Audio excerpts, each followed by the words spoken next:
बना के दम डाल देले बड़े सो वो तो बेचारा परिकर रहे आके लगल टमरिया के नीचे खाए टुकुर खाता जदी एकरा से बेसी ठेउनुआ फलता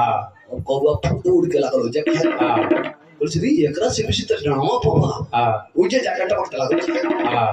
तो अब दतली बाप रे बाप एकरा से बेसी त मुंह में सरवा धोई